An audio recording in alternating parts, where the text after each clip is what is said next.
Amal Clooney is a serious, smart, dedicated, passionate human rights lawyer. She's very much an advocate for global justice. And one of the pieces of that she cares about so much is freedom of the press.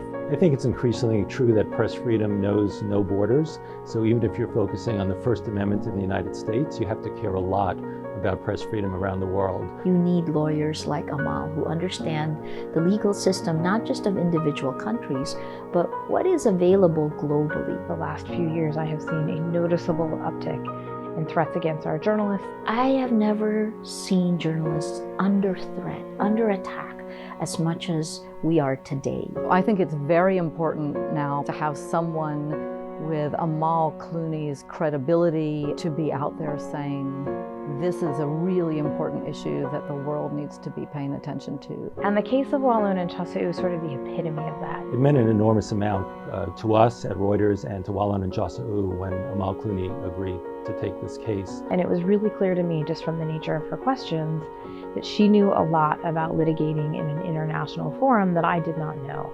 And the question that she asked me that really made this clear is, she said, do you have a trial monitor? So the goal of the Trial Watch project is essentially to democratize trial monitoring, to substantially increase the pool of people who are trained and skilled and equipped and on location around the world to be able to go in and monitor trials. The trial monitor was incredibly important because there was no genuine transcript of the proceedings in court. So Kyaw and Chasu were working on an incredibly important story when they were set up and arrested to block them from producing the story. The challenge in this case was that it was truly political, and it was because of the underlying subject matter of the story, which is the mass murder of 10 Rohingya men and boys by security forces in Myanmar. A key here was figuring out what were the best paths to have influence on the Myanmar government, and she was, I think, almost uniquely qualified to do that. The diplomatic aspect of this campaign was perhaps even more significant and far-reaching than the legal one.